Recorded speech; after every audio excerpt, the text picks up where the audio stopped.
শিশু বাচ্চাটারে মাইরো না, ঘরের অবু শিশু বাচ্চাদের ধমক দিও না, গালাগালি কইরো না। কারণ তোমারে আমারে ওই বাচ্চার খাতিরে আল্লাহ পালতেছে, আল্লাহ খাওয়াইতেছে। নতুবা আমার আর তোমার যেই পরিমাণ গুনাহ, যেই পরিমাণ অন্যায়, যেই পরিমাণ জুলুম, আমি তুমি ধ্বংস হয়ে যাইতাম, আমি আর তুমি ধ্বংস হয়ে যাইতাম। আল্লাহ বাঁচায় রাখছি। এ যুবক, ওই যুবকগুলি, যেই যুবক মসজিদে যে যৌবনে, যেই যুবক যৌবনে দাঁড়িয়ে রাখে, তারে বন্ধু বানাও, তার সাথে সময় কাটাও।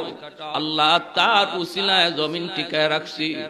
বন্ধু বানাইবা তো নামাজি বন্ধু দেখে বন্ধু খুঁজো না, না অন্যায় কাজে যেই যুবক দৌড়ে তার বন্ধু বানাও না, তার সাথে চইল না। যদি অন্যায়ের সংখ্যা বেড়ে যায়, যদি গান বাজনার আয়োজন করেন না, যুবকের সংখ্যা জমিনে বেড়ে যায়, তাহলে পৃথিবীর হায়াত আল্লাহ কমায় দিবে। পাঁচটার হলো বৃদ্ধ বাবাজিদেরকে মায়া কইরো, শ্রদ্ধা কইরো, ইজ্জত কইরো।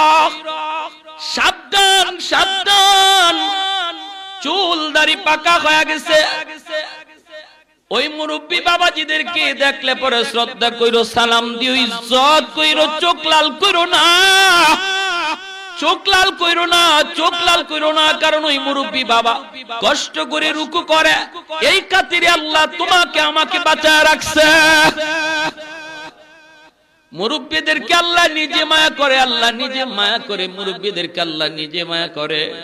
এজন্যই তো হাদিস শরীফ আল্লাহর নবী বলেন, একজন দাড়ি পাকা, চুল দাড়ি পাকা মানুষ যখন আল্লাহর কাছে হাত উঠায়, আল্লাহ পাক তখন তারে দেখে আল্লাহ লজ্জা পায়।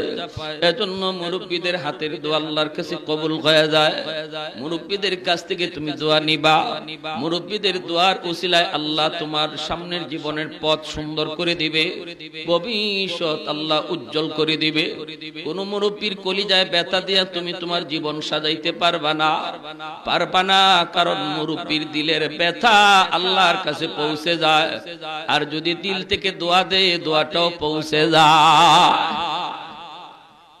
আলী রাদিয়াল্লাহু তাআলা আনহু মসজিদে নববীতে নামাজের জন্য বের হইছেন। ইমাম হলেন আমার আপনার নবী রহমতুল্লাহ। হযরত আলী ঘর থেকে বের হয়েছেন, মসজিদে যে আল্লাহর নবীর পিছনে নামাজ পড়বেন, বের হয়েছেন ঘর থেকে নির্ধারিত টাইমেই।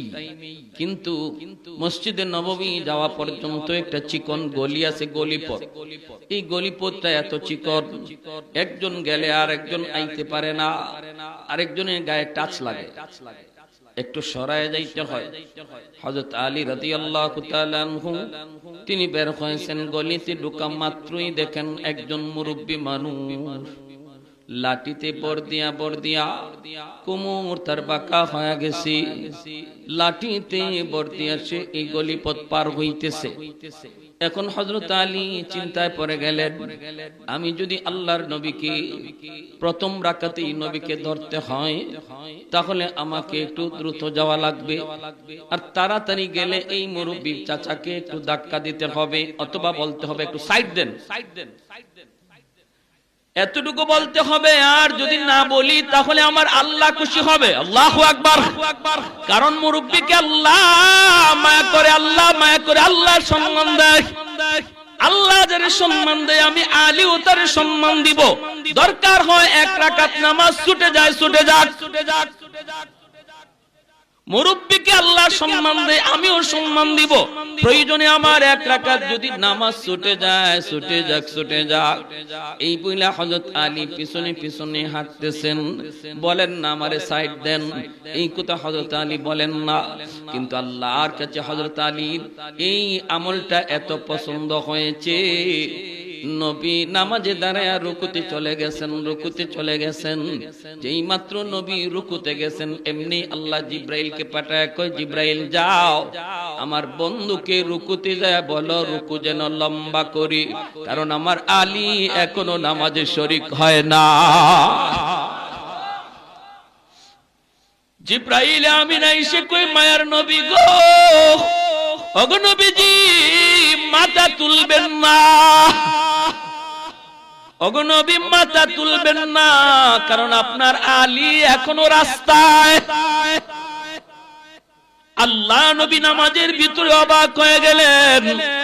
আলীর জন্য আল্লাহ আমারে নামাজ লম্বা করতে কয়, রুকু লম্বা করতে কয়, যেন আলী রাকাত পাওয়া হয়।